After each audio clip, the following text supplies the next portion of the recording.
Hi అండి. నమస్తే. తెలుగు నవలా శ్రోతలకు లక్ష్మి కథల ప్రపంచానికి స్వాగతం. కళ్ళు తెరిచిన సీత అనే యథార్థ గాథను వింటున్నాం కదండి. ఈరోజు ఈ వీడియోలో మనం పార్ట్ 3 వినేద్దామండి. రాసిన వారు రంగనాయకమ్మ గారు, చదివి వినిపించేది పద్మిని. రాజు ఎప్పుడైనా ఫోన్ చేసి 10 నిమిషాలు మాట్లాడితే ఆ సంభాషణలో చాలా మంచి మాటలు దొరికేవి సీతకి. అమ్మ వాళ్ళకి చెప్పాలి, సంతోషిస్తారు, మర్చిపోతానేమో అని ఆ మాటలు వెంటనే నోట్బుక్లో రాసేది. తర్వాత తల్లికో తండ్రికో చదివి వినిపించేది. ఒకసారి రాజు అన్నాడు, నీ పేరెంట్స్ అయినా ఒకటే, నా పేరెంట్స్ అయినా ఒకటే. ఇంకోసారి అన్నాడు, పెళ్లికి ముందు లైఫ్కి తర్వాత లైఫ్కి తేడా ఉండకూడదు, పెళ్లి వల్ల జీవితం మారకూడదు. ఆ మాటలకి ముగ్ధురాలైపోయింది సీత. నోట్బుక్లో ఆ పేజీ తీసి మళ్ళీ మళ్ళీ చదివేది. ఇంకోసారి అన్నాడు, సీత, నువ్వు ఎవరిని పెళ్లి చేసుకున్నా సరే జాబ్ మానకూడదు, చదివిన చదువు వృధా అవుతుంది. నేను అలాగే అనుకున్నానండి. భార్యాభర్తలిద్దరికీ బయట జీవితం ఉండాలి, ఇద్దరూ సంపాదిస్తూ కుటుంబాన్ని నడుపుకోవాలి అని నేను కొన్ని పుస్తకాల్లో చదివానండి. పుస్తకాల్లో చదవాలా అది? భార్య కూడా సంపాదిస్తే ఆ కుటుంబానికే ఉంటుంది. ఏమండి, మీ భార్య ఉద్యోగం చేస్తారంటే మీకు అభ్యంతరం ఉండదుగా? ఎందుకుంటుంది? నేను అలాంటి వాడిని కాను. మరి ఇద్దరు బయట పనులు చేస్తే ఇద్దరు ఇంట్లో పనులు చేసుకోవాలి కదండి. నాకు వంట రాదు, కానీ నేర్చుకుంటే అదే వస్తుంది. కూరగాయలు కట్ చేయడం వచ్చు, నా బట్టలు నేనే ఉతుక్కుంటాను. ఎవరు ఉతికినా నాకు నచ్చదు. చాలాసార్లు వాషింగ్ మిషన్ వాడాను. సీత, నీకు వంట చేయడం వస్తుందా?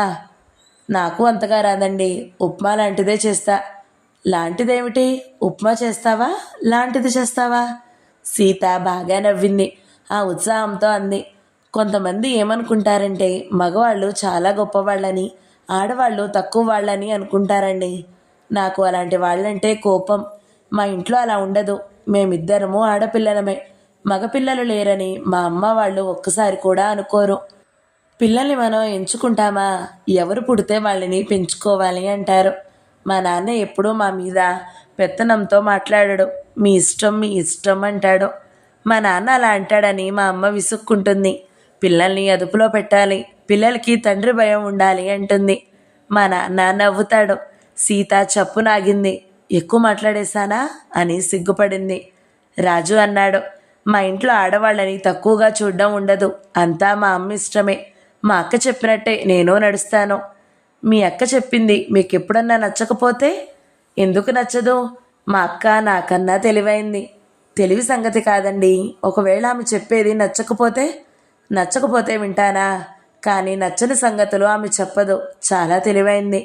సీతకి కొంచెం నచ్చలేదు, కానీ నచ్చకపోతే వింటానా అని అతను అన్న మాటలు నచ్చాయి. అయినా అక్కడితో వదిలేసింది. సీత, అక్కడ మీకు నెట్ సెంటర్ దగ్గరలోనే ఉంటుందా? చాలా దగ్గరే. ఎందుకండి? నా ఫోటో చూసావు కానీ నన్ను చూడలేదుగా. నెట్ సెంటర్లో అయితే ఒకరిని ఒకరు చూడొచ్చుగా. ఎందుకు ఒకరిని ఒకరు చూడడం అందామా అనుకుంది, కానీ నవ్వింది. సెంటర్కి వెళ్ళడం నీకెప్పుడు వీలవుతుంది? ఆఫీస్ లేనప్పుడైతే. ఎప్పుడు వీలవుతుందో మేలిస్తావా? రేపు శనివారమే కదా, సెలవే. మార్చి చివరిలో నెట్ సెంటర్లో ఒకరిని ఒకరు చూస్తూ 2 సార్లు మాట్లాడుకున్నారు. ఇద్దరికీ తెలుసు అవి పెళ్లి ప్రయత్నాలని. ఫోటోలో చూసిన దానికన్నా స్పష్టంగా తెలిసాడు. కొంచెం తెలుపు, ఒత్తు జుట్టు, సాదా బట్టలే, టైలు కోట్లు లేవు. అది నచ్చింది సీతకి. ఫోటో చాలాసార్లు చూసింది కాబట్టి అతను తెలిసిన వాడిలాగానే కనపడ్డాడు సీతకి. సీత పంజాబీ డ్రెస్తోనే వెళ్ళింది. అవి ఎన్నోసార్లు వాడేసిన బట్టలే, కాకపోతే ఇస్త్రీవి, లేత రంగులు. చున్నీ పీక దగ్గరగా వేసుకోవడం సీతకి నచ్చదు. అది ఎక్కడ ఉండాలో అక్కడ ఉండాలి, కానీ పీక దగ్గరెందుకు?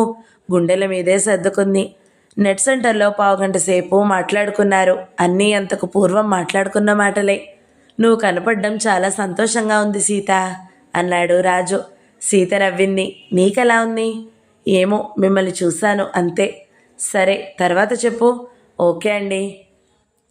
నెల రోజులు తిరిగేటప్పటికీ సీత తల్లికి ఫోన్ చేసి సిగ్గుపడుతూ ఒక మాట చెప్పింది. అమ్మా, నాకు ఇష్టంగానే ఉంది. సరే అనుకున్నాం నిన్న. ఆయన చాలా మంచివాడమ్మా. జానకి విముక్తిలో సత్యం గురించి చెప్పేవాళ్ళం నీకు. అలాంటి వాడే, చాలా మంచివాడమ్మా. అందుకే నాకు ఇష్టమయ్యింది. తల్లి నవ్వింది సంతోషంగా. పోనీలేమ్మా, మంచి మాట చెప్పావు. మీకు నచ్చితే అంతకన్నా మాకేం కావాలి? మాకన్నా మీ అత్తగారే ఎక్కువ సంతోషిస్తుంది. నాన్నకి కూడా చెబుతావా? ఎందుకు చెప్పను? అక్కకి చెబుతాను, అరుణకి చెబుతాను, వాళ్ళు సంతోషిస్తారు. ఆ రోజు అందరూ బాగానే సంతోషించారు. సీతకి పెళ్లి సంబంధం కుదిరిపోయింది. ఇక పెళ్లి జరగాలి అనుకున్నారు. తండ్రి వెంటనే సీతని అడిగాడు. అమ్మ చెప్పిందమ్మా, నీకు బాగా ఇష్టమైందా? అప్పుడేదో అన్నావుగా ఇష్టం కలగడం లేదని. ఊగిసలాట ఉండకూడదు సుమా. లేదు నాన్న, అప్పుడు ఆయన గురించి బాగా తెలియదు కదా. అప్పటి నుంచి చాలాసార్లు మాట్లాడాను. నెట్ సెంటర్కి వెళ్ళి కంప్యూటర్ స్క్రీన్ మీద ఆయన్ని చూశాను. ఒకరికి ఒకరం కనబడతాం. అలాగే మాట్లాడుకున్నాం కొన్నిసార్లు. ఆయనే అడిగారు, నాకు ఇష్టమే అన్నాను. ఇప్పుడు ఊగిసలాటేం లేదు నాన్న. సరే, మాకు సంతోషంగా ఉంది. నాకు నచ్చితే చాలా నాన్న, ఇంకేమీ పర్వాలేదా? ఇంకా ఏమన్నా మీరు తెలుసుకోవాలా? ఇంకేమున్నాయి? వాళ్ళు ఎలాగా కట్నం మనుషులు కారో. మర్చిపోయాను, పెళ్ళి ఏ పద్ధతిలో జరగాలనుకున్నారు? పెళ్ళా? ఏ పద్ధతా? రిజిస్ట్రేషనే కదా. నేను అలాగే అనుకున్నాను. నువ్వనుకుంటే ఎలాగా? అతను కూడా అలాగే అనుకుంటున్నాడా? అక్క కూడా రిజిస్ట్రేషనే అనుకుంది. అలా అయిందా మరి? సీత కొంచెం ఆశ్చర్యపోయింది. అవును, ఈ సంగతి ఇంకా మాట్లాడుకోలేదు. అడుగుతాను నాన్న, అడిగాక చెబుతాను. అసలు అడగక్కర్లేదు. ఆయనకి మూఢనమ్మకాలుండవు. మంత్రాల పెళ్ళి ఒప్పుకోరు, రిజిస్ట్రేషన్ అనే అవుతుంది. అలా కాదు, ఒకసారి అడిగి చూడు. అడుగుతా గాని ఆయన మీటింగ్ పెళ్ళి కావాలంటే నేను అసలు ఒప్పుకోను. మీటింగ్ పెళ్ళిళ్ళంటే భలే నవ్వుగా ఉంటుంది. పెళ్లికి సంబంధం లేని ఉపన్యాసాలతో చంపేస్తారు. జానకి విముక్తిలో సత్యం ఒక మీటింగ్ పెళ్లికి వెళ్తాడు. ఎంత సరదాగా ఉంటుందో అక్కడ. గుర్తుందా నాన్న? ఎప్పుడో చదివాను, ఏదీ గుర్తులేదు. నువ్వు తొందరగా అడగమ్మా, అదే ముందు తేలాలి. ఇప్పుడే మేలిస్తాను. ఇప్పుడు వాళ్ళకి రాత్రి, తెల్లారే చూస్తాడు. సరే, తొందరగా మాట్లాడు. సీత మెయిల్కి రాజు వెంటనే జవాబిచ్చాడు. డియర్ సీత, పెళ్ళికి ఏ పద్ధతి ఏమిటి?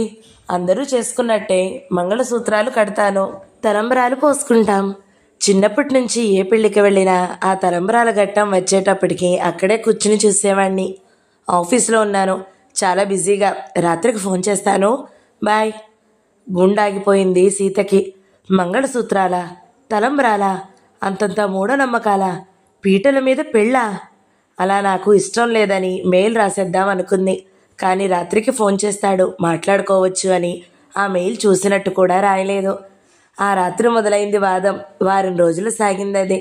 మధ్య మధ్య సీతని తండ్రి 2 సార్లు అడిగితే, మాట్లాడుతున్నాను నానా అని ఒకసారి, ఆయన పీటల మీద పెళ్ళే కావాలంటున్నారు, ఆలోచిస్తున్నాను అని ఒకసారి చెప్పింది.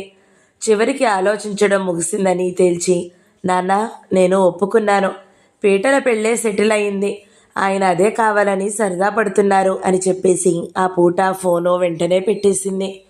సీత రాజుని మొదట్లో గట్టిగానే అడిగింది, మీకు మూఢనమ్మకాలు నచ్చవంటారు, మరి మంత్రాలన్నీ మూఢనమ్మకాలు కావా అంది. రాజు ఆ మంత్రాలన్నీ భార్యాభర్తలు ఎలా మసులుకోవాలో చెబుతాయి, అవి సంస్కృతం కాబట్టి మనకి అర్థం కావు అన్నాడు. మనకి అర్థం కానివి మనకెందుకు అంది.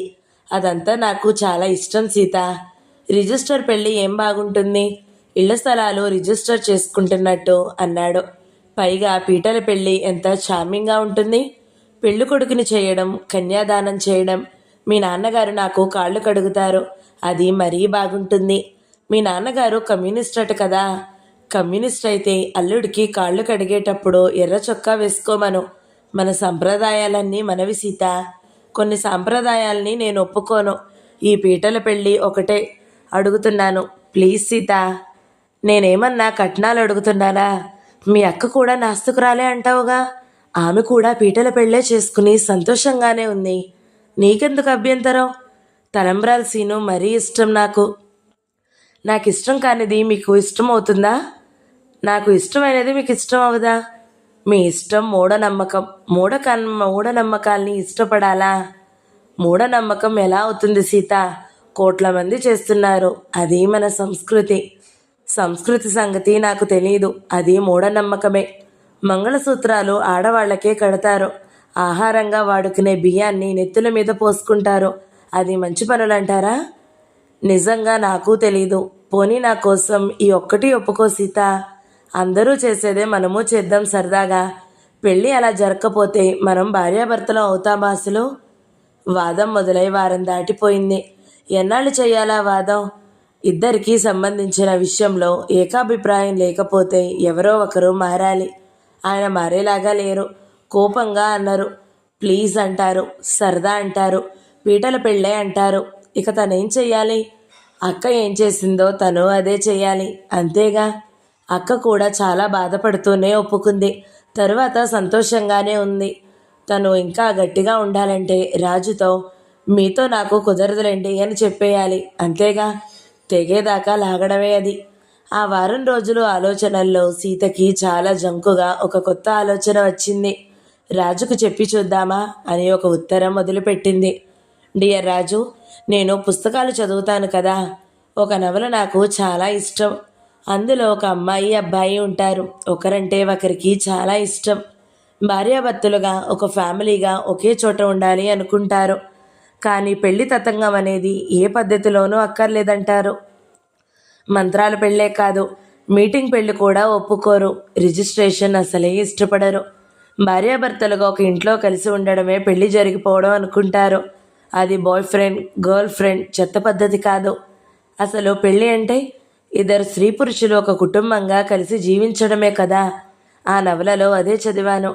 ధైర్యం ఉన్నవాళ్ళు అలాగే చెయ్యాలి. మీరు రమ్మంటే నేను మీతో ఏ పెళ్లి పద్ధతి లేకుండా అమెరికా వచ్చిస్తాను. మనం భార్యాభర్తలుగా ఒక కుటుంబంగా ఉంటాం. పెళ్లి జరిగినట్టు రుజువులు లేకపోతే ఇతర దేశాలకు వెళ్ళే అనుమతి ఉండదని ఒకసారి ఎప్పుడో మీరు అన్నారు. కాబట్టి రిజిస్ట్రేషన్ ఎలాగూ ఉండాలి. అది చాలదా? అసలు అది కూడా నాకు ఇష్టం లేదు ఇప్పుడు. అసలు విదేశాలు వెళ్ళాలంటేనే కదా రిజిస్ట్రేషన్లో. మీరే ఇక్కడ ఉండిపోండి. ఇక్కడే భార్యాభర్తలుగా ఒక ఇంట్లో కలిసి హాయిగా సంతోషంగా ఉందాం. అలా రాసేసి దాన్ని 10 సార్లు చదివింది. దాన్ని అతనికి పంపాలా వద్దా అని ఒక రోజంతా ఆపి ఉంచి చివరికి పంపేసింది. ఆ క్షణం నుంచి జవాబు కోసం గుండెలు చిక్కబట్టుకుని ఎదురు చూసింది. 1 గంటలోనే చిన్న జవాబు రాశాడు. ఎంత సిల్లీగా రాశావు. How dare, how silly. ఇంత ఫూలిష్గా థింక్ చేస్తావని నేను ఎప్పుడూ ఊహించలేదు. మన సంస్కృతి మనది. Our culture is our culture. అది మర్చిపోకు. Don't forget it. Don't be silly, don't be foolish. Sita కళ్ళల్లో నీళ్లు తిరిగాయి.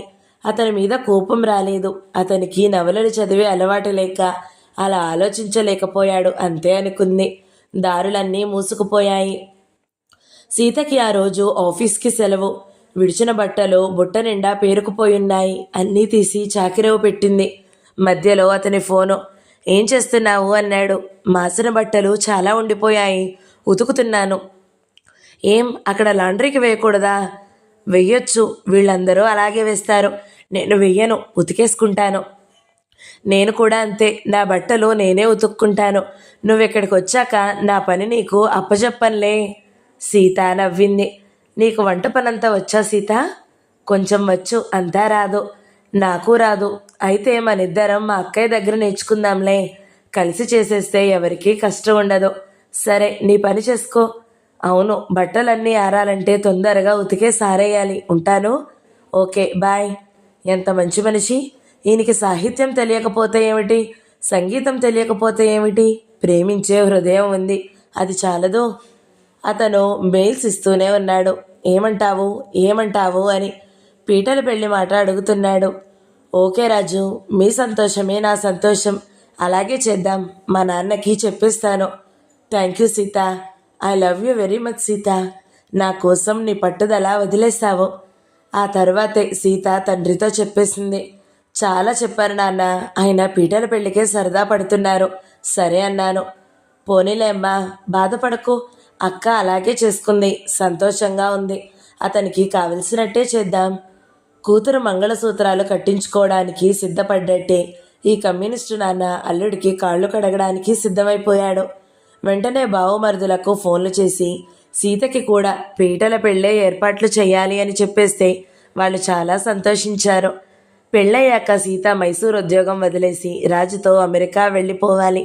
ఆలోగా పాస్పోర్ట్ వీసాల సంగతి చూసుకోవాలి. ఒకరోజు సీత తల్లి సీతతో ఫోన్లో దేనికో బాధపడుతున్నట్లు మాట్లాడింది. సీత, ఏమిటి మీ అత్తగారు? ఆ పిల్ల మా ఇంటి కోడలవడం ఆ పిల్ల అదృష్టం.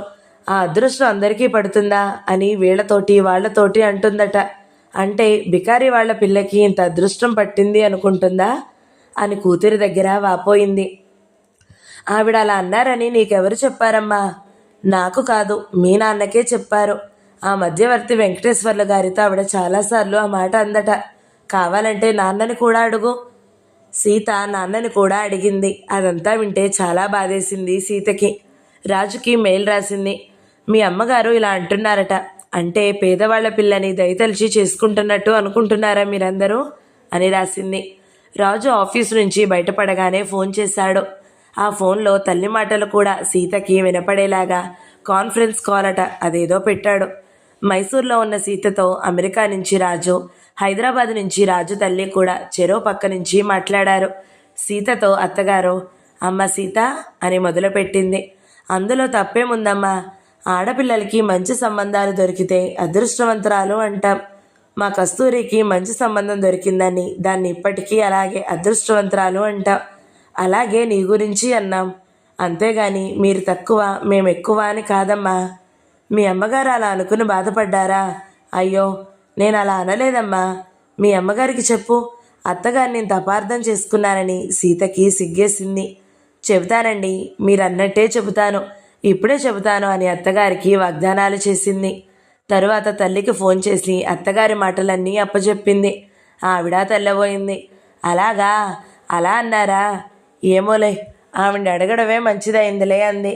సీతకి కొంచెం సిగ్గేసింది. తొందరపడి అపార్థాలు చేసుకోకూడదు, జాగ్రత్తగా ఆలోచించి మాట్లాడాలి. పాపం ఆవిడ్ని కష్టపెట్టాను అనుకుంది. ఆ మాటలు రాజుతో కూడా చెప్పుకుంది.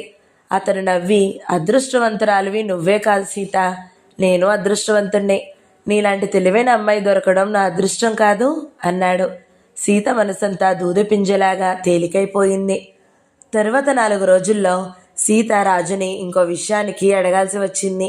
ఆ కిందటి రోజు నాగలక్ష్మమ్మ సీత తల్లికి ఫోన్ చేసి, వదిన గారు ఎందుకన్నా మంచిదని చెబుతున్నాను, లగ్నం తొందరగా పెట్టుకోండి. చెప్పలేం, వేరే సంబంధాల వాళ్ళు మమ్మల్ని చంపుతున్నారు. లగ్నం పెట్టేసుకుంటే ఇక గొడవ ఉండదు, ఆ మాటే చెప్పుకుంటాం. లేకపోతే ఎటుపోయి ఎటొస్తుందో అనిపిస్తుంది. అంత్య నిష్ఠూరం కన్నా ఆది నిష్ఠూరం మేలండి అంది గబగబా. అదేమిటి నాగలక్ష్మమ్మ గారు, ఎంతమంది అడిగితే మాత్రం మా అబ్బాయికి సంబంధం కుదిరిపోయిందని చెప్పేస్తారుగా మీరు. లగ్నం తొందరగా పెట్టేసుకోమంటే ఎలాగా? ఆడపిల్ల పెళ్ళి, అది ఉద్యోగంలో నుంచి బయటపడి రావాలి. సంబంధం కుదిరిపోయిందని చెప్పేస్తూ ఉండండి. ఎందుకు చెప్పం? చెప్పినా వినరమ్మా. మా పిల్లని చూడండి, ఒక్కసారి చూడండి అంటారు.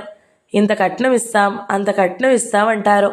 మనం లగ్నం పెట్టేసుకుంటే ఆ దారి వేరు, ఇక అప్పుడు ఎవ్వరూ దగ్గరికి రారు. అవునులేండి, మీ అన్నయ్య గారికి చెబుతాను. సీతకి మైసూర్లో ఇంకా 2-3 నెలలు చేయాల్సిన ఒప్పందం ఏదో ఉన్నట్టుంది, అయినా చెబుతాలేండి. సీత అమ్మకి లక్ష్మమ్మ మాటలు మొదట అర్థం కాలేదు. సీత నాన్న కూడా వచ్చాక 2 తలకాయలు జోడించి ఆలోచిస్తే అర్థమైంది. మీరు తొందరగా పెళ్లి చేయకపోతే మా సంబంధం దాటిపోతుంది సుమా. మా సంబంధం అల్లాటప్ప సంబంధం అనుకుంటున్నారా? మమ్మల్ని అనేక మంది అడుగుతున్నారు. తొందరపడరేం, దాటిపోతామని బెదిరిస్తుందని అర్థమైంది. ఆ అర్థాన్ని సీతకి అందించారు. సీతకి మళ్ళీ చిరాకు పుట్టింది. రాజుకి మెయిల్ రాసింది. మళ్ళీ కాన్ఫరెన్స్ కాల్ పెట్టకండి, మీకు తెలియాలని రాశానంతే. పెళ్ళి తొందరగా జరగకపోతే దాటిపోతాం అన్నట్టు మాట్లాడడం ఏమిటి మీ అమ్మగారు? మా వాళ్ళు చాలా బాధపడ్డారు అని రాసింది. రాజు వెంటనే మీ మదర్కి ఫోన్ చేసి మాట్లాడతానంది అని జవాబు రాశాడు. ఆ తర్వాత వియ్యపురాళ్లకు సంభాషణ సాగింది. నాగలక్ష్మమ్మ గబగబా చెప్పేసింది. మీరు అలా అనుకున్నారా వదిన గారు? అయ్యో, నేను ఒక మాట చెప్పడం మర్చిపోయాను. 1 నెలలో మంచి ముహూర్తాలు ఉన్నాయని మాకు బాగా తెలిసిన పంతులు గారు చెప్పారు.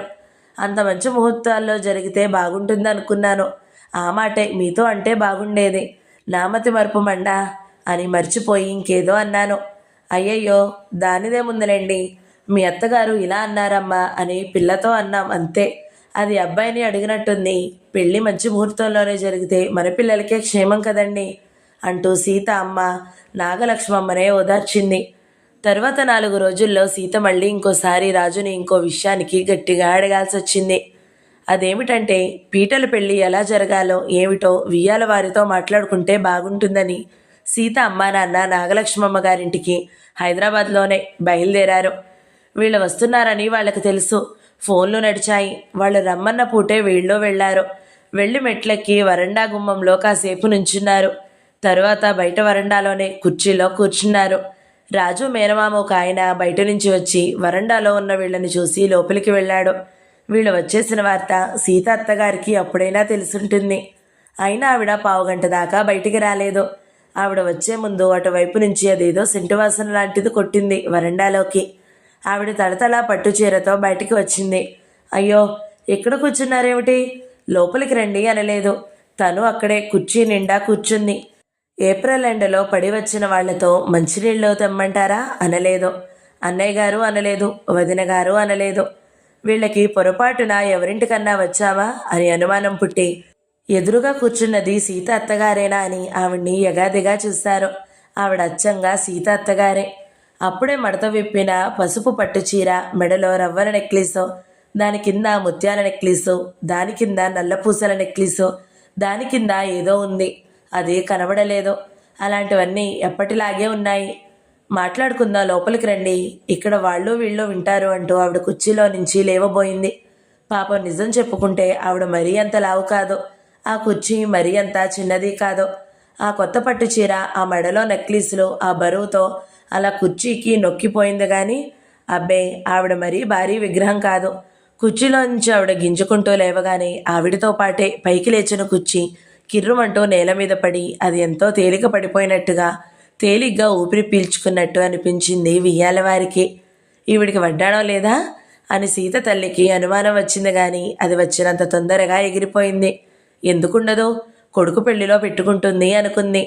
లోపలికి వెళ్ళాక ఒక పని మనిషి వీళ్ళందరికీ ఛాయ్ నీళ్లు పోసింది. సీత తల్లి మంచినీళ్ళు కావాలని అడిగితే తెచ్చిచ్చింది. సీత తల్లి తండ్రి ఒకరితో ఒకరు ఒక్క ముక్క కూడా మాట్లాడుకోకపోయినా నాగలక్ష్మమ్మ ధోరణి గురించి ఇద్దరికీ ఎలా అనిపించిందంటే ఒక్కలాగే అనిపించింది. మేం మగపిల్లివాళ్ళం, మీరు ఆడపిల్లివాళ్ళు, మీకు ఇంతకన్నా మర్యాద అక్కర్లేదు, ఇదే ఎక్కువ అని ఆవిడ గట్టిగా చెప్పేస్తున్నట్టు అనిపించింది. మరి కిందటిసారి వచ్చినప్పుడు అంతంత మర్యాదలు చేశారే అని సందేహం వచ్చింది. కానీ దానికి టక్కున జవాబు దొరికింది. అప్పుడైతే ఇంకా పెళ్లి సంబంధం కుదరలేదు, ఇప్పుడు అంతా కుదిరిపోయింది. ఇక ఇది ఆగేది కాదు. బంధువులందరికీ తెలిసిపోయింది. ఇప్పుడు ఒకరు మగపిల్లివాళ్ళు, ఇంకొకరు ఆడపిల్లివాళ్ళు. పైగా ఇప్పుడు ఆడపిల్లివాళ్ళు పెళ్లి ఏర్పాట్ల గురించి మాట్లాడుకోవడానికే వచ్చారు. పెళ్ళికొడుకు తల్లి డాంబికంగా లేకపోతే లాభం లేదు. తను ఆడపిల్లి వాళ్లతో సమానంగా ఎలా ఉంటుంది అని ఆవిడ అనుకుంటుందని ఆడపిల్లి వాళ్ళకి అర్థమైపోయింది. సీత అమ్మ నాన్న ఒక్క మాట కూడా పైకి మాట్లాడుకోకుండా వియ్యపురాలి అంతరంగాన్ని పట్టేసుకోగలిగారు. వరండాలో నుంచి లోపలికి మారి ఛాయ్ నీళ్ళు తాగేశాక మాటలు మొదలయ్యాయి.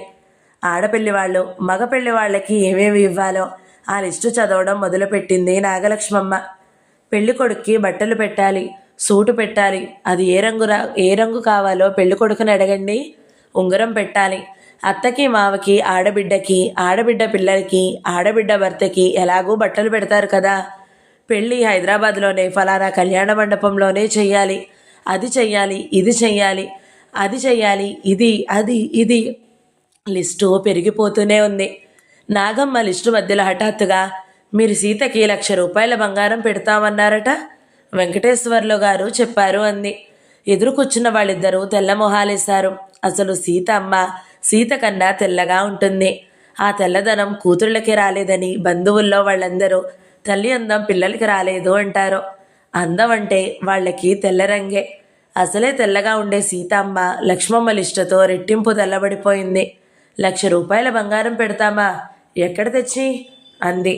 సీత నాన్న మౌనవ్రతం విడిచి, వెంకటేశ్వర్లు గారు అలా చెప్పారా, నేను ఆయనతో అలా అనలేదే అని జేబులో నుంచి ఫోన్ తీయబోతే నాగమ్మ వద్దొద్దు అంటూ అడ్డం పడింది. అయ్యో, ఆయన అడక్కండి, బాగుండదు. మధ్యవర్తులు 1000 అబద్ధాలాడి ఒక పెళ్లి కుదర్చాలి అనుకుంటారు. ఆయన చెప్తే నిజమే అనుకున్నాను అంది. అబద్ధాలాడింది వెంకటేశ్వర్లో నాగలక్ష్మమ్మో ఎవరు అవునో ఎవరు కాదో ఆడపిల్లి వారికి అర్థం కాలేదు. ఈ పెళ్లి జరిగేది కాదులే, అడిగినవన్నీ పెట్టేది లేదులే, ఎక్కడ దోచుకొస్తావు అనుకున్నాడు సీత నాన్న. ఆయన కమ్యూనిస్టు కదా, కమ్యూనిస్టులో ఎప్పుడో ఒకప్పుడు ఎలాగైనా నల్లపూసంత వివేకం పైకి లేస్తుంది. డబ్బు సంగతి రాగానే వాళ్ళకి దోపిడీ అని తెలిసిపోతుంది. సీతమ్మ మాత్రం కాసేపు పెనుగలాడింది.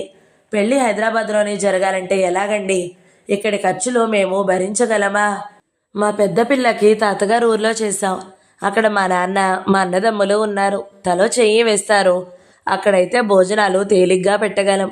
బ్రాహ్మణుడు కూడా అక్కడ ఒక్క పట్టు పంచి పెట్టినా సంతోషిస్తాడు అంటూ తమ ఇబ్బందులు చెప్పుకుంది. నాగలక్ష్మమ్మ ఆశ్చర్యపోతూ, అదేం మాటమ్మా, మీ పెద్దల్లుడు మా అల్లుడు ఒకటా? మా అబ్బాయి అమెరికాలో పెద్ద ఉద్యోగం చేస్తున్నాడు. రూపాయల్లో లెక్కలు పెడితే నెలకి 1,00,000 రూపాయల జీతం. అలాంటి వాణ్ణి మీ పెద్దల్లుణ్ణి సమానం చేస్తారా? ఎవరికి తగ్గట్టు వాళ్ళకి జరపాలి. ఎవరికి ఎలా జరపాలో అలా జరపాలి. మీ పెద్దల్లుడికి జరిపినట్టే ఈ అల్లుడికి జరుపుతారా అంది గబగబా. తన వంశానికి ఏదో అవమానం జరగబోతున్నట్టు, దాన్ని తిప్పికొట్టాలన్నట్టు మాట్లాడింది. సీత నాన్నకి పెద్ద కోపం రాలేదు.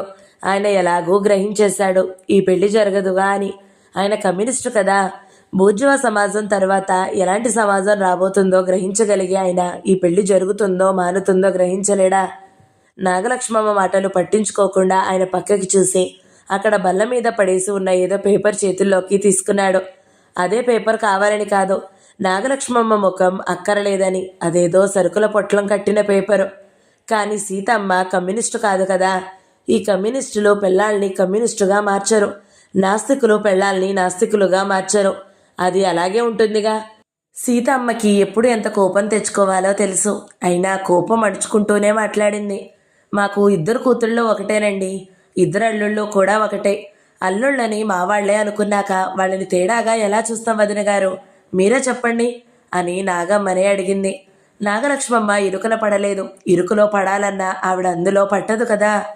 మీ అల్లుళ్ళు మీకు ఒకటే అనుకోండి, అయితే మాత్రం అందులో తేడా ఉండదు. మీరేమన్నా సరిగ్గా జరపకపోతే మా అబ్బాయి చాలా చిన్నబుచ్చుకుంటాడు. పెళ్లికి అమెరికా నుంచి కూడా అతని స్నేహితులు వస్తారు. మా అమ్మాయి అల్లుడు కూడా వస్తారు. మీరు సరిగ్గా జరపకపోతే మా అల్లుడు ముందు తలెత్తుకోగలమా? నిస్సారంగా ఉండదు మాకు అంది. అదంతా పెద్ద లాజిక్ అయినట్టు. సీత నాన్న వైపు చూసింది. ఈ పెళ్లి జరగదు, ఊరుకో అన్నాడు ఆయన కళ్ళతో. ఆవిడకి భర్తగారి కళ్ళ భాష తెలుస్తుంది గాని అప్పుడైతే తెలియలేదు. అయినా ఊరుకుంది. ఆడపిల్లివారు ఇక లేచారు. వాళ్లే మెట్లు దిగారు. వెనకాల ఎవరూ రాలేదు. వాళ్ళకి నిజంగా జీడిపప్పుల మీద ఆశలేదు గాని పెళ్లివాళ్లు ఎలాగూ జీడిపప్పులతో బలవంతం చేస్తారు. తనకి తప్పదు అనుకుంటూనే వచ్చారేమో. అయినా తిరిగి వెళ్ళేటప్పటికి వీళ్ళు జీడిపప్పులు పెట్టనేలేదు అని వీళ్ళకి అక్కడ గుర్తు రాలేదు.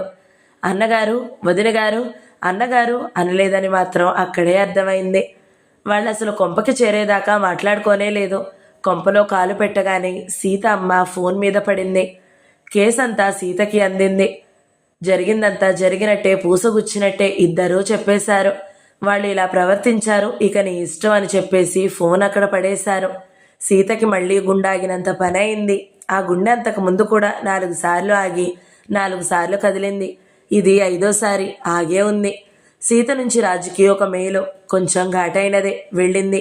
మీ వాళ్ళు చాలా అడిగారట, కట్నం అడగమన్నారు. మళ్ళీ ఇవన్నీ ఏమిటి అని. అప్పటికే రాజుకి ఆ సమాచారం అందిపోయింది తల్లి ద్వారా. తల్లితో మాట్లాడుతూనే కంప్యూటర్ని చూస్తూ, ఉండమ్మా, సీత నుంచి ఏదో మెయిల్ వచ్చింది, చూస్తాను అని ఫోన్ పెట్టేశాడు. సీత ఘాటు మెయిలు చదివాడు. మళ్ళీ కాన్ఫరెన్స్ కాల్ ఏర్పాటైంది. సీత అత్తగారు గబగబా పౌడర్ రాసుకుంది. ఆవిడ సాదా ఫోన్లలో మాట్లాడేటప్పుడు కూడా పౌడర్ రాసుకుంటుంది. అలాగే రాసుకుని ఆవిడ సీతతో మొదలుపెట్టింది. అమ్మ సీత, నేను అడిగింది కట్నం కాదమ్మా, అవన్నీ చిన్న చిన్న కానుకలు. మేము కట్నం అడిగే మనుషులం కాదమ్మా. మా పిల్ల పెళ్ళప్పుడు కట్నం బాధలు బోల్డు పడ్డాం. కస్తూరి అత్తగారు మా గత్తరు మనిషి. కుర్రాడు మెత్తనవాడని చేశాం కానీ లేకపోతే అసలు ఆ సంబంధమే చేసేవాళ్ళం కాదు. మా పిల్లకి పెళ్ళైనప్పటి నుంచి మేం కట్నం మాటే ఎత్తాం. నేను అడిగినవన్నీ లాంఛనాలేనమ్మా. మీరు మాకు పెడతారు, మేం మీకు పెడతాము. మీరు పెళ్లి కొడుక్కి డైమండ్ ఉంగరం పెడితే మేం పెళ్లి కూతురికి మంచి ముత్యాల ఉంగరం పెడతాం. అదో ముచ్చట. అలాంటి ముచ్చట్లు లేకపోతే ఇక పెళ్ళంటే ఏం బాగుంటుందమ్మా. మేము అడిగినా అడగకపోయినా మీరెలాగూ పెళ్లి కొడుక్కి సూటు కుట్టిస్తారు. ఏ రంగు కావాలో మా వాడిని అడగమని చెప్పాను మీ వాళ్లతో. పెళ్ళి హైదరాబాద్లో జరగాలని ఎందుకన్నారంటే మా బంధువులు స్నేహితులు అందరూ ఇక్కడే ఉన్నారమ్మా. వాళ్ళందరూ ఆ పల్లెటూరు ఎలా వస్తారు? మా వాడి స్నేహితులు అమెరికా నుంచి కూడా వస్తారు. వాళ్ళు హోటల్లో దిగుతారు కానీ పల్లెటూళ్ళకి వస్తారా? అక్కడ బాత్రూంలే ఉండవు. మీ వాళ్ళకి నువ్వే చెప్పమ్మా. పెళ్ళంటే ముచ్చట్లతో చేసుకుంటామా, తగులతో చేసుకుంటామా? పీటల పెళ్లికే ఒప్పుకున్నావు, సూటు కుట్టించి ఉంగరం చేయించడానికి ఏమిటి? ఆ రకంగా పెళ్లి కొడుకు తల్లి ధారాళంగా మాట్లాడిస్తుంటే సీతకి అంతసేపు ఫోన్ పట్టుకోవడం కష్టమైపోయింది. అది కాదండి, మా వాళ్ళు ₹1,00,000 బంగారం ఇవ్వలేదండి. అసలు నేను నగలు పెట్టుకోను. ఇక్కడ నేను కాస్త సన్నగొలుసు వేసుకున్నాను కానీ తర్వాత ఇంతకన్నా పెట్టుకోనండి. ఎందుకు పెట్టుకోవు? పెట్టుకోకపోతే కట్టుకున్న వాడికి అందంగా ఎలా కనబడతావు? ఆ కమ్యూనిస్టో ఏదో, అదంతా మీ నాన్న సంగతి. ఆడపిల్లవి, నీకెందుకు అవన్నీ? అందుకు కాదండి, నాకు నగలు ఇష్టం ఉండదు. నగలు పెట్టుకోవాలి అనిపించదు. పోనీ పెట్టుకోకపోతే మానేయి. అయితే మాత్రం పుట్టింటి వాళ్ళని అడగడం మానేస్తావా? వాళ్ళు పెట్టాలి, మేము పెట్టాలి. రాళ్ల నెక్లెస్సు, సూత్రాల బొందు, నల్లపూసల దండ, వెండి పట్టాలు, వెండి మెట్టెలు అన్నీ చేయిస్తాం మీకు. అయ్యో, నాకు అవన్నీ వద్దండి. నేను మెట్టెలు పెట్టుకోవాలా? పెళ్ళయ్యాక మెట్టెలు లేకుండా బోసికాళ్లతో గడపలు దాటకూడదమ్మా. వద్దండి అత్తయ్య గారు, మీరు చేయించొద్దు, నేను పెట్టుకోను. పోనీ పెట్టుకోకపోతే దాచుకో. పెట్టుకొని వాటిని చేయించి దాచుకోవడం ఎందుకండి? రేపు నీకు ఆడపిల్ల పుడితే అది పెట్టుకోదా? పోనీ మగపిల్లాడు పుడితే నీ కోడలికి పెట్టావన్నీ దాచిపెట్టుకుంటే ఎక్కడికి పోతాయి? నువ్వు గడుసుపిల్లలాగా లేవు. మా కస్తూరి అయితే ఎన్నెన్ని చేయించుకుంటుందో. ఎన్ని పెట్టినా చాలవో అంటుంది. నువ్వు కూడా మీ పుట్టింటి వాళ్లతో పోట్లాడి పెట్టించుకోవాలి. వద్దు వద్దు అంటావేమిటి? నువ్వే వద్దంటే వాళ్ళు అసలే ఎగ్గొడతారు. పెట్టేవి కూడా పెట్టరు. మా నాన్న దగ్గర అంత డబ్బు లేదండి. ₹1,00,000 ఎలా వస్తాయి? మీ తాతో ఎవరో ఇస్తానన్నాడుగా. పోనీ 1,00,000 కాకపోతే వాళ్ళు ఇచ్చినంతే తీసుకో. అదైనా నువ్వు అడక్కపోతే ఇస్తారా? సీత ఎలాగో మళ్ళీ మధ్యలో జొరబడి, అత్తయ్య గారు, నాకు నెక్లెస్లు అవి వద్దండి, అనవసరంగా మీరు చేయించొద్దండి అంది ఇంకోసారి. చాలే ఊరుకో, ఎవరైనా వింటే నవ్వుతారు. నీ మెళ్ళో దారం లాంటి గొలుసుతోటే పెళ్లిపీటల మీద కూర్చుంటావా? పెళ్లిలో 10 మంది చూస్తారు. మీ వాళ్ళకి అలాంటివి అలవాటేమో గాని మాకు సిగ్గమ్మా. వీళ్ళ కోడలు ఇలా ఉందేమిటి? దూసేసిన మొక్కలాగా అనుకోరు? తలెత్తుకోవద్దు మేము. పండగలొస్తాయి, పబ్బాలొస్తాయి, ఎంతంత ముచ్చట్లున్నాయి ముందు ముందు. పెళ్ళయ్యాక సత్యనారాయణ వ్రతం ఒకటి ఉంది. పెళ్లికి రాని వాళ్ళు కూడా వ్రతానికి వస్తారు. మెడలో నెక్లెస్ లేకుండా, పట్టుచీర లేకుండా పీటల మీద కూర్చుంటావా?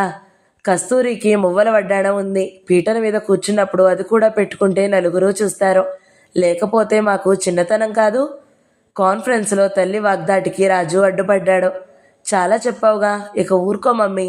సీత ఒప్పుకుంటుందిలే, తర్వాత నేను చెప్తాను. ఫోన్ కనెక్షన్ తీసేస్తున్నాను అని తల్లి మాటలు వినపడకుండా చేశాడు. సత్యనారాయణ వ్రతం అనే మాటలు చెవిన పడగానే సీత గుండె కాస్త కదులుతున్నదల్లా టక్కున మళ్ళీ ఆగింది. కాబోయే అత్తగారు నోరు మూసాక కాబోయే భర్తగారిని ఆశ్చర్యంగా అడిగింది. సత్యనారాయణ వ్రతం అంటారేమిటి? అదెందుకిప్పుడు? అది కూడా ఉంటుందా? ఆ మాత్రం తెలియదా? పెళ్లి తర్వాత వ్రతం చేసుకోరు. పెళ్ళి అంటే ఆ సంబంధం నలుగురికి తెలియాలి. అది ఎలాగా తప్పదు. వ్రతం ఎందుకు? చెప్తే అర్థం కాదా సీత నీకు? అదంతా పెళ్లిలో భాగమే. పెళ్ళయ్యాక అందరూ ఆ వ్రతం చేసుకుంటారు. అందరూ చేస్తే చేస్తారు. పోనీ అందరిలాగే మీరు చేసుకోండి. అవును, మీరు చేసుకోవద్దని నేను అనను. ఆ వ్రతం మీరు చేసుకోండి, అక్కడ నేను కూర్చోను. భలేదానివే, నలుగురో నవ్వుతారు. అంత ఫూలిష్గా మాట్లాడుకో. డోంట్ బీ ఫూలిష్గా మాట్లాడుతున్నానా? మంత్రాల పెళ్ళంటే నాకు ఇష్టం లేకపోయినా మీకోసం పోనీలే అనుకున్నాను. నోములు వ్రతాలు కూడా చేయమంటే ఎలాగా? వ్రతం కూడా పెళ్లిలో భాగం అంటారేమిటి? రిజిస్టర్ పెళ్ళో దండల పెళ్ళో చేసుకునేవాళ్ళు వెంటనే ఆ వ్రతం చేసుకుంటారా? ఆ వ్రతం లేకపోతే ఏమవుతుంది? అది పెళ్ళవదా? ప్లీజ్ సీత, నేను ఇదొక్కటే కదా అడుగుతున్నాను. ఈ ఒక్కసారికి ఒప్పేసుకో. మా అక్క అయితే ఏటా చేసుకునేదా వ్రతం. ఇప్పుడు వాళ్ళ ఆయన మెడిటేషన్ మనిషి కదా, తను మానేసింది. అన్నట్టు మా అక్క దగ్గర భలే వడ్డాడ ఉంది. ఆమె లావైపోయేది పట్టడం లేదు. మీ ఆవిడ కోసం దీన్ని కొనేసుకోరా. నేను ఇంకా పెద్దది తర్వాత చేయించుకుంటాను అంది మొన్న. చూద్దాంలే అన్నాను. ఆ వడ్డాణం నీకోసం తీసేసుకుందాం అనుకుంటున్నాను. మా అక్కేగా, కొంచెం చవగ్గానే ఇస్తుంది. సీతకి కోపం రాలేదు. అతను తన కోసం వడ్డాణం కొనడానికి ఆలోచిస్తున్నాడంటే అది తనకి అక్కరలేకపోయినా అతని ఆలోచనలో ప్రేమే కనబడింది. కొంచెం నవ్వుతూ అంది, నాకు వడ్డాణం వద్దు, నేను పెట్టుకోను. దాని సంగతి కాదు, వ్రతం సంగతి చెప్పండి. అది వద్దని మీ అమ్మగారికి చెప్పేయండి. పెళ్లి వరకు చాలు అని చెప్పండి. అలా అనకు సీత, ప్లీజ్. నిన్ను ఇదొక్కటే అడుగుతున్నాను. ఈ వ్రతం అంటే నాకు చాలా ఇష్టం. చక్కగా జరిగిపోనియ్యి. ఇదొక్కటే కదా నేను అడిగింది. మీ అక్క మాత్రం సత్యనారాయణ వ్రతం దగ్గర కూర్చోలేదా? మా అక్కలాగే నేను ఉండాలంటారా? నాలాగా నేను ఉండకూడదా? అస్తమానం మీ అక్క చేయలేదా అంటారేమిటి? సరే సీత, అలా అనలేలే. ఈ వ్రతం తప్పదు సీత. నాకు చాలా ఇష్టం. నువ్వు పెళ్లిలో కూడా వడ్డాణం పెట్టుకోవద్దులే. నీకు ఇష్టమైనప్పుడే పెట్టుకుందో గాని వ్రతం చేసుకుందాం సీత. సరేనా? ఓకేనా? సరేలేండి. సీత నీరసంగా ఒప్పేసుకుంది. తర్వాత తల్లికి ఫోన్ చేసి అన్నీ అడిగానమ్మా. అది కట్నం కాదు, అవన్నీ కానుకలే, లాంఛనాలే అంటుంది ఆవిడ. అక్క పెళ్ళప్పుడు జరిగిన గొడవే ఇదంతా. అయ్యో పాపం, అక్క అత్త వాళ్ళు ఇవన్నీ ఎక్కడ అడిగారు? వీళ్ళు అడిగితే మాత్రం అడిగినవన్నీ ఇస్తామా? మీరు పెట్టగలిగినవే పెట్టండి అని మాట్లాడిందమ్మా చివరికి. రాజు ఏమన్నాడు? తల్లి మాటలన్నీ ఆయన విన్నాడు, ఊరుకున్నాడు. ఆయనతో సత్యనారాయణ వ్రతం గురించే మాట్లాడాను. అది తప్పేలాగా లేదు. ఆయన నా కోసం వడ్డాణం కొనేస్తానంటున్నాడు అని నవ్వింది సీత. సరే, నాన్నొచ్చాక చెబుతాలే. మనం చేయగలిగినంత చేద్దాం. ఉంటారమ్మా, బోలెడు బట్టలు ఉతుక్కోవాలి. సరే, చూసుకో. కళ్ళు తెరిచిన సీత 3వ భాగం సమాప్తం. ఈ వీడియో మీకు నచ్చినట్లయితే లైక్ చేయండి, షేర్ చేయండి, మంచి కమెంట్ పెట్టండి. ఎవరైనా మొదటిసారి మన ఛానల్ని చూస్తున్నట్లయితే సబ్స్క్రైబ్ చేసుకోండి. Thank you so much for watching. నమస్తే.